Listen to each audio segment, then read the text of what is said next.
Right. Rochelle, what did you think? What did you think of these products?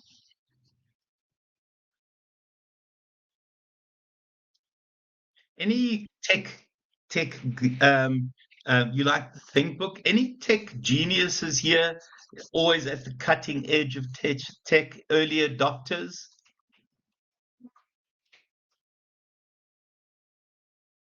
Early adopters. Steph, which one were you which one were you impressed by? Yeah, yeah, there's some really niche products, even in this one, but it's impressive stuff. Oh, you don't like technology? The Think Book. Yes, my gosh, I had a glance at that as well. My goodness me. I'm not a big fan of that brand, unfortunately.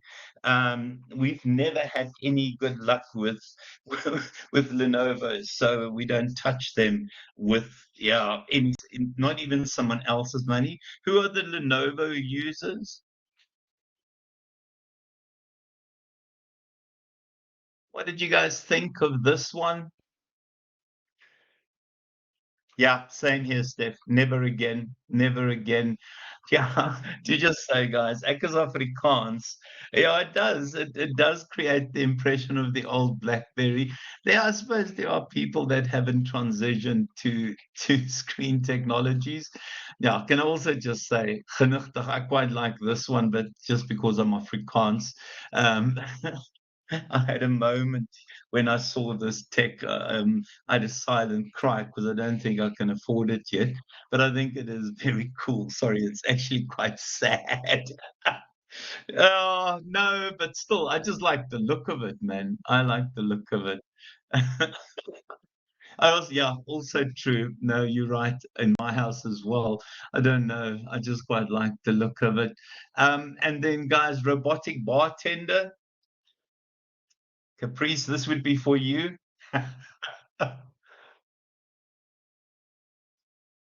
Any opinion on the robotic bartender? Yeah. Voice silencer mask. Oh my gosh. And then, yeah, this one. My goodness me. This looks bloody scary, actually. This is from the movies somewhere, guys. It really is from the movies. Who are the motorcycle riders here? Sadly, I used to be one, but now I'm old. Yeah, and then camper trailer, also electric. I mean, yeah, beyond ultra reality. The silent mask. Yeah, why not? Why not the silent mask?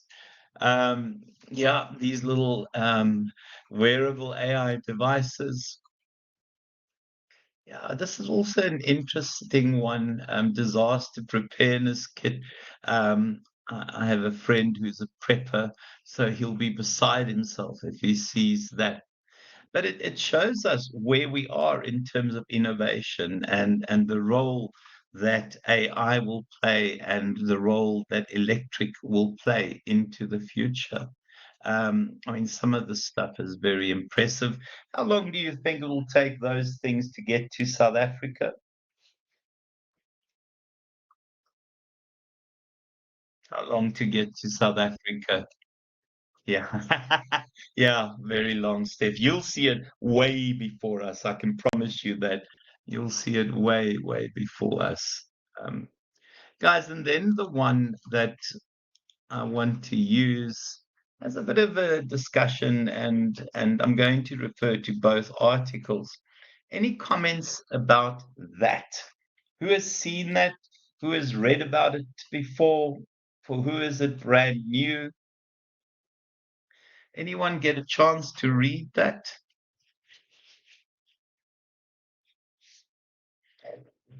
So we're at this stage of the development where they've implanted it into someone's brain. Initially, it really is for people who have Alzheimer's and yeah, Rochelle, yeah, it is a little bit hectic.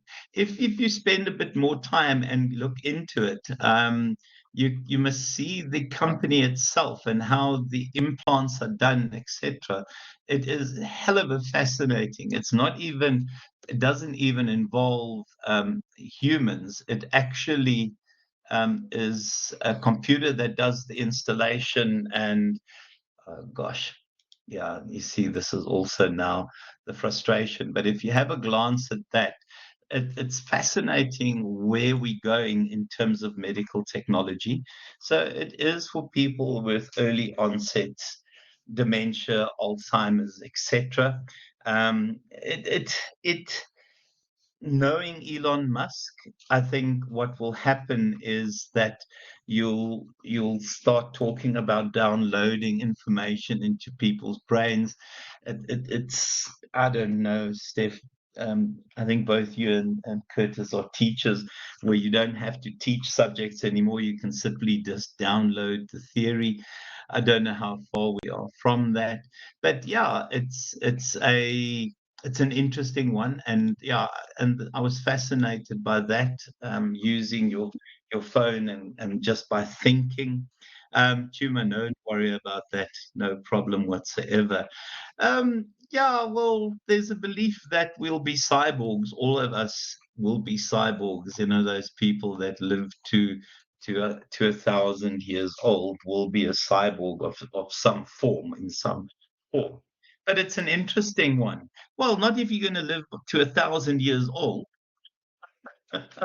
Yeah, no, I mean, there's a belief that the first person to live to 300 has already been born, and there's a belief that some people will now, with these integrated bits and pieces, and you know how we 3D print body parts and how we connect people to machines, that you know the first person will live. Yeah, yeah, it is. I mean, it's Shani, it is quite scary, but I think there are some people that embrace those kinds of things that are at the cutting edge, and I also think when the need is big enough, these kind of things will matter. I mean, for somebody who's quadriplegic, it's astonishing.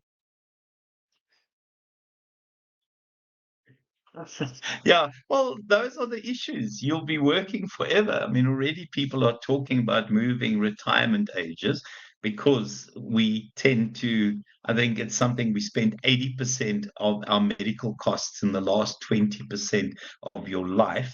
And with most people retiring at 65 and then living comfortably to into their 80s and 90s, it means you'll spend 20 or 30% of your life retired, and how much money and where do you actually, how do you cater for the social costs? I mean, yeah, those kinds of things are quite interesting. Any other comments about this one? Any other comments?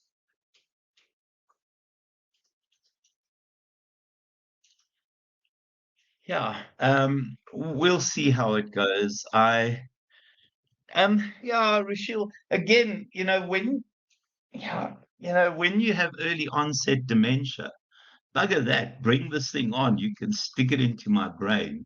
I think the bigger the need becomes in an individual, the more likely it is that somebody will actually turn to this.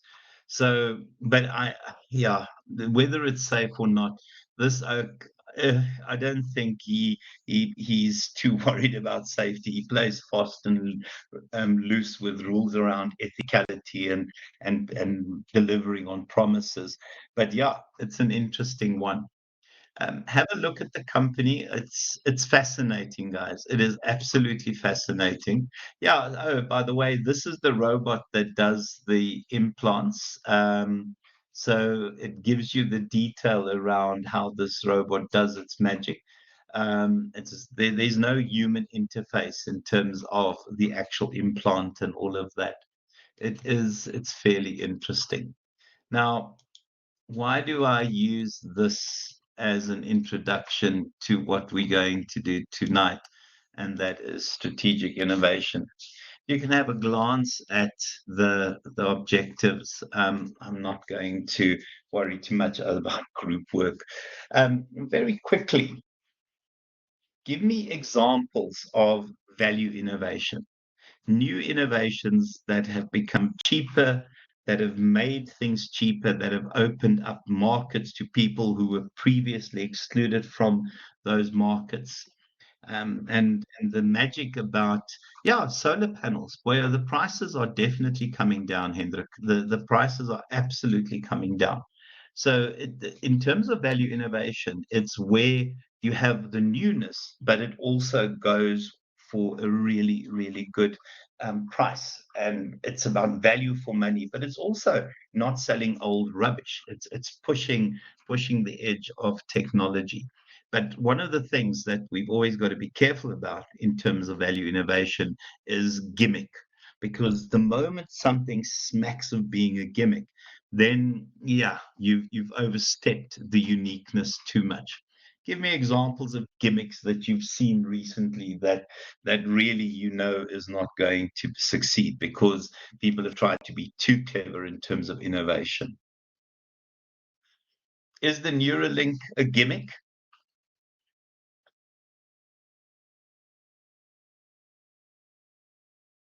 Examples of new innovations which are just gimmicky.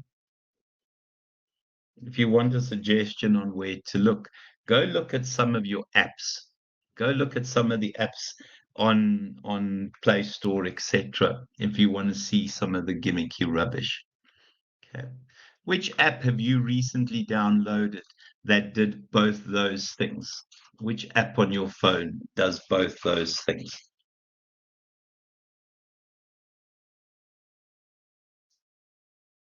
For me, when WhatsApp happened, it was disruptive, but it was also quite valuable, an innovation that was fairly valuable, that disrupted everything significantly because a lot of the other platforms disappeared. Any apps that you're using now that meet that sort of value innovation component?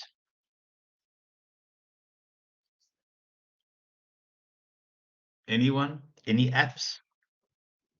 Have a glance at your phone quickly. LinkedIn. Steph, do you still believe in LinkedIn? I'm always surprised at how long LinkedIn has survived and also has thrived. And I think I am obviously part of LinkedIn, but I'm of a generation that doesn't use it properly. Yeah. What's Duolingo? Hendrik, explain that, please. Okay. Duolingo. Oh my gosh. Is it safe for me to search? We're not going to get some. Oh, very cool. Yeah, no, that is Duolingo. I quite like that. Quite like that. Others, guys, other apps. Yeah, I mean the stuff that I've got from my other students, and I'm now going to see what apps my students have downloaded for me. I love SnapScan. For me, SnapScan is a dream. Big fan of SnapScan. What else have I got here that is worth looking at? News 24 I use a heck of a lot. What else? What others are there? Yeah, I'm not a big app downloader. What else is there?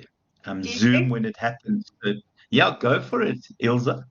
D6 is helpful if you have a child. What is it called? D6, it's an application used by schools as a communication tool. Oh, very, very cool. Yes, no, oh yes. I don't know which one we use at Maritzburg College. I must actually ask my kid. Um, yeah, I'm looking at others here. There's nothing really that excites me.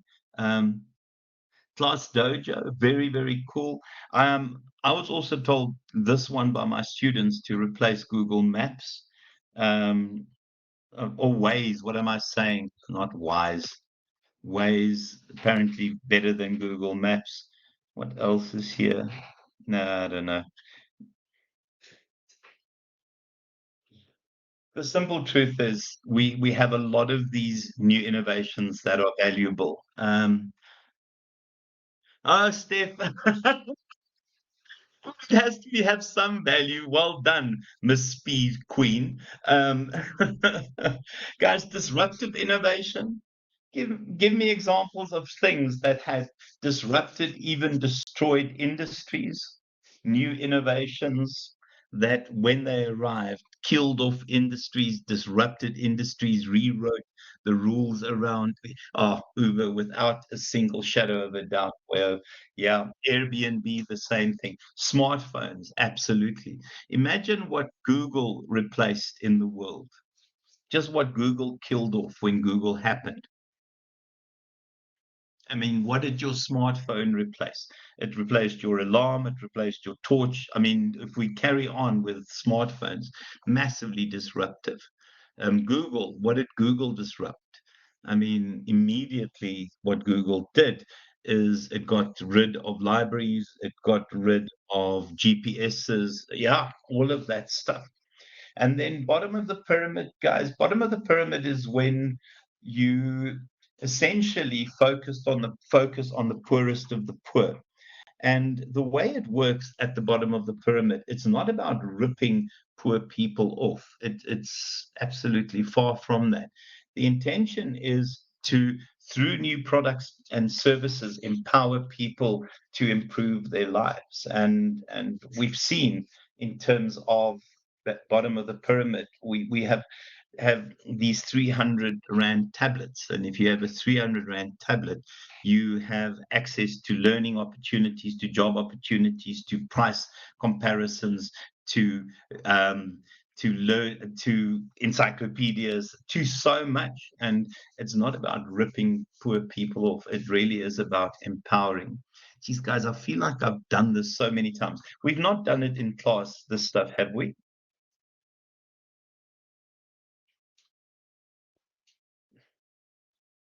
You find banking apps disruptive. Okay. Oh, yeah. No. Well, I quite like my banking app, and yeah, to go into a branch. I think the last time I went into a branch was to cash 100 Rand for car guard money. Now, Steph, you won't know what a car guard is. Yeah. Okay, guys, let's look at the stuff for tonight. Right. So the reality is that Amazon killed off a lot of businesses, a massive, massive disruptor. Yeah, so if we look at the introduction, I think part of where we are in the world is how organizations get people to be creative. What is the difference between creativity and innovation? What is the difference between creativity and innovation?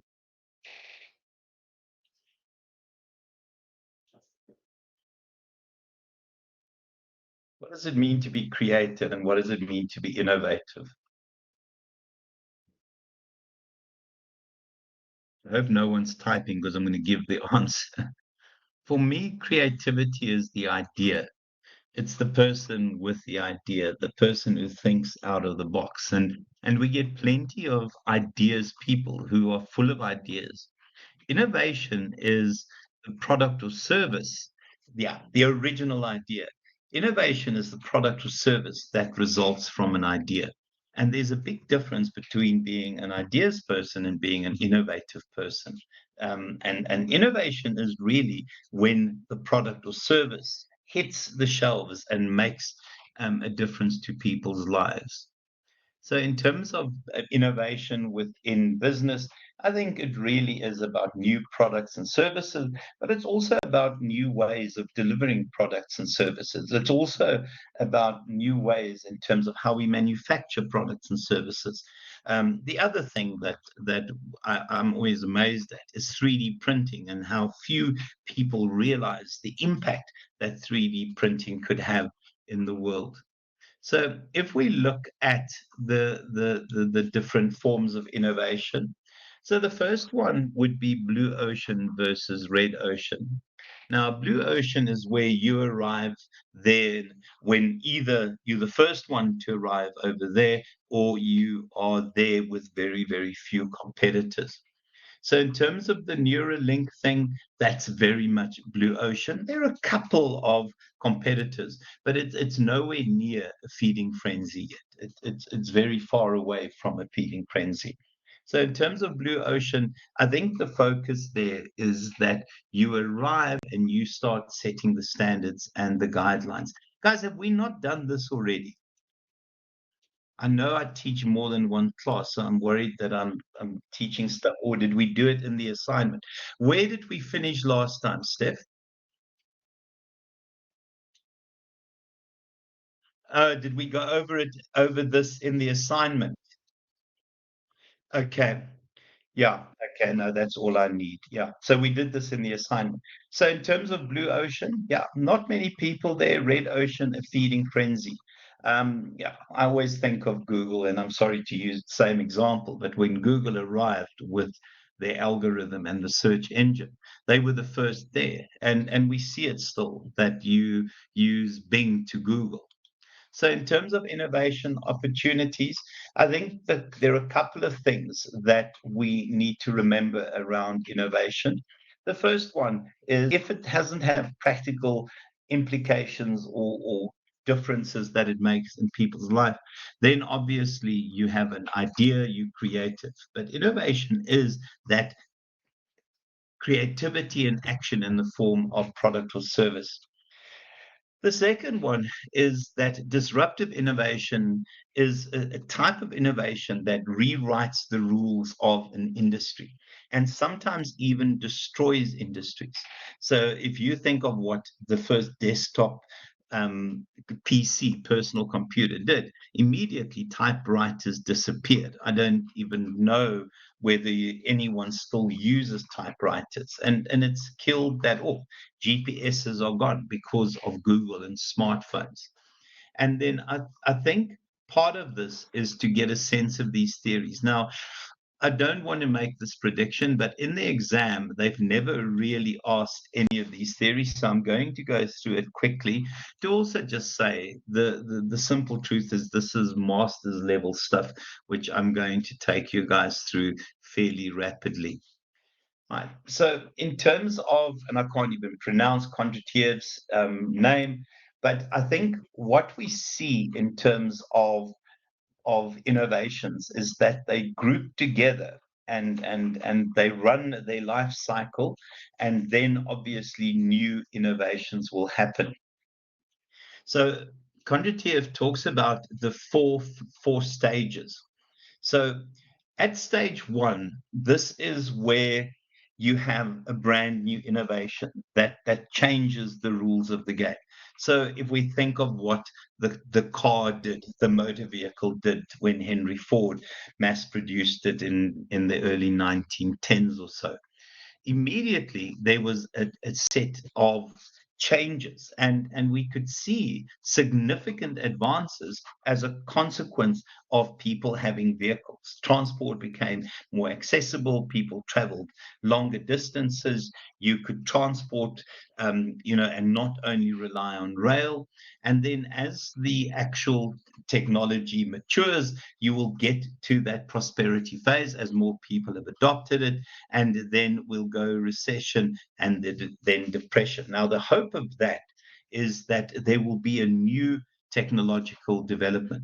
So, if we think there in terms of the steam engine and what the steam engine did in terms of the industrial revolution, and then what electricity did, and then what new computer technologies have done, and what AI will do, we see these different stages and these different waves. So I think generally it changes what people buy. And then also, I think it creates opportunities for other technologies. So if you think of what the smartphone did in terms of additional technologies, what did the smartphone launch? What did Apple do when they created that smartphone? What additional industries did they launch? Cameras disappeared, they destroyed cameras. What else did they destroy? Let's talk about what they did. No, well, let's say what they launched. What did the first What opportunities for new industries did the first smartphone create?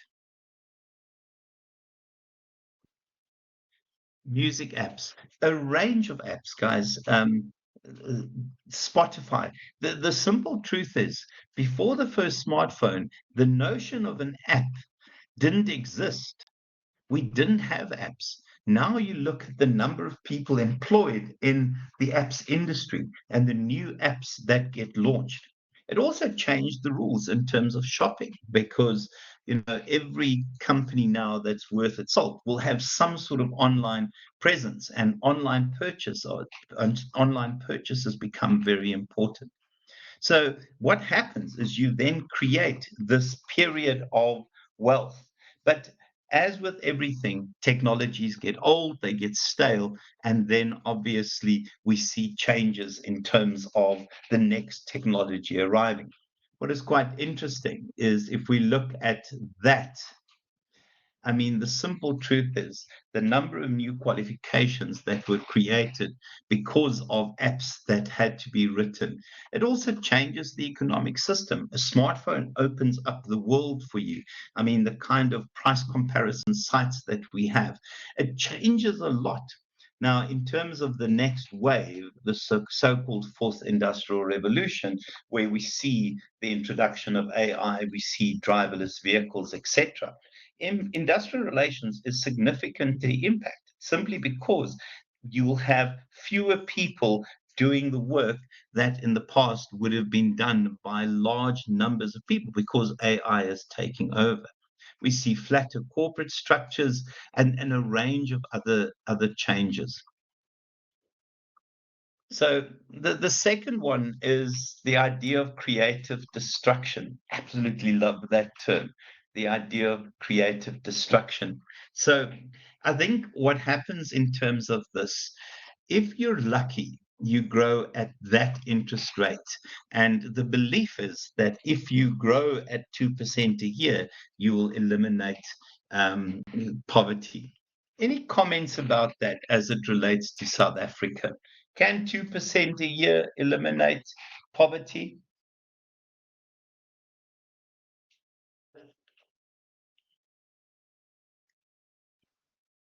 Absolutely not, Steph. There's no chance. And I think the reality is we need to remember that this theory was in a particular time at a particular period, and it's one of the assumptions that we need to question at the basis of this theory. So what we talk about is that we'll have different changes that take place that will affect industry, that will affect people. And it talks about creative destruction. So if you want to think of what creative destruction is, it is artificial intelligence. We know, for example, that in terms of artificial intelligence, entry-level jobs in accounting, entry-level jobs in law will now be replaced by bots, or has already been replaced by bots. So you've got these AIs doing those entry-level things that somebody who used to be an accounting clerk would do. And it simply creates new problems in terms of jobs that will disappear. What did AI also bring us in terms of additional jobs? What new jobs have been created as a consequence of AI?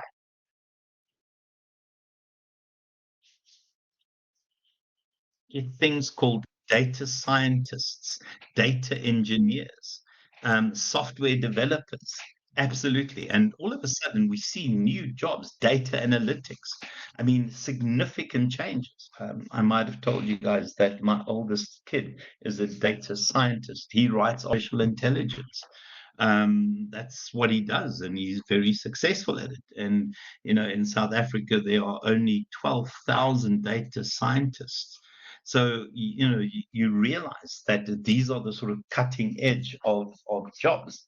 Now, each of these would essentially kill off previous industrial revolutions. And we know that we are now in the fourth industrial revolution. Yeah, I don't know about South Africa yet, and the fourth industrial revolution, all about AI and artificial intelligence. There's talk that the fifth industrial revolution is around the corner. I suggest you have a bit of a read on that. So, what happens in terms of this is that creative destruction essentially renders to nothing the previous way of doing business, the way of interacting, etc. And it sets a path for new technologies to take over. Yeah, the S curve, also a disruptive innovation one. I think that the thinking here, let me see if I've got it here. There it is. I think what the S curve says is that we have new technologies happen, and these technologies take a form of an S, and it's quite interesting how different the same initial thought around a technology gets updated and gets redone as a consequence of research and development. So every technology has a technical potential. Now, a technical potential is that theoretic limit that goes hand in hand with every technology. What are we doing in terms of the theoretical limit that we're reaching with traditional configurations of computers and traditional configurations of processors? What are we having to do? Because we have got very close to reaching the theoretical limit of your traditional processor. You have the i3, i5, i7, and the way those are configured. What are we doing about that? Because software is becoming intensively resource heavy, and we need new technologies. What are we doing in terms of going and finding the next limit in terms of beyond that technical potential? As if you ever get a chance, have a glance at this. Um,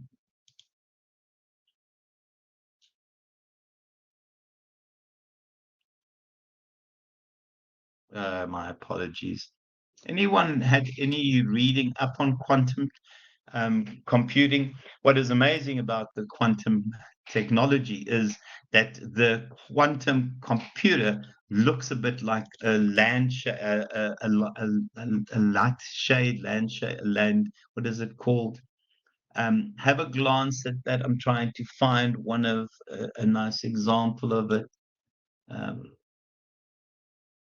looks like a chandelier. So if you look at that one there, and it really is a new way of configuring, and the reality is we have to get to that point because the current configuration is not strong enough to deal with how resource intensive software is becoming. So you get these different technologies, and as it reaches maturity, you have new technologies being developed so that when you need to move over, that technology is available. Now, one of the challenges is that you could have a blindness to these technologies. So think of what Kodak did in terms of their blindness. I mean, the sad story, and I'm sure I've shared it here with Kodak, is that it was a Kodak engineer that designed and that created um, digital photography. And Kodak's attitude was no, we won't ever move that direction because people always would want to bring in their spools to have them developed. And that kind of blindness is what caused the downfall of many other companies. Give me examples of other companies that suffered that blindness and didn't see the success in technologies happening.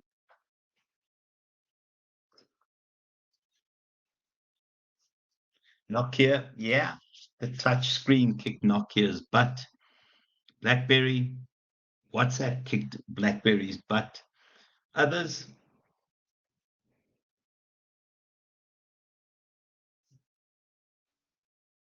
Netflix, yeah, kicked Blockbuster and all those video stores' butt. Yeah, kicked DSTV's butt as well. But think of what Netflix did.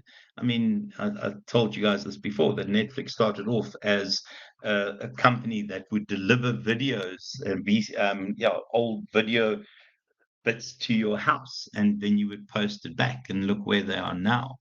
Any others companies that had this blindness? Guys, just watch a bit of blindness on the part of the banks at the moment as well. Their new technologies taking over in terms of banking, etc.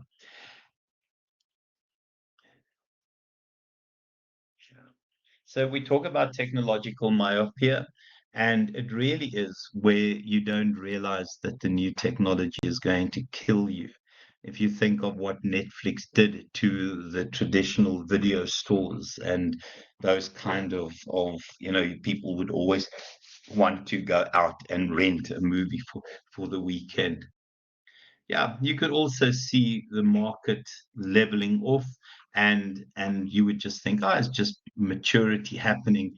And the truth is, if we think of what DVDs did to those old VCR tapes, and what Blu-ray has done to DVDs, and what Netflix has done to Blu-ray, it's just that kind of issue that sometimes you go in the wrong direction. And the culture trap, that is Nokia, guys. Nokia believed that the future of the phone would be the candy bar design, despite the launch of the touchscreen iPhone. Does anyone here still own a DVD player? We still have one, but I can't remember when last I used it. And we must have about 200 or 300 DVDs as well, to be honest with you. Which, yeah, I know. Sorry, we watched the Santa Claus at Christmas on DVD.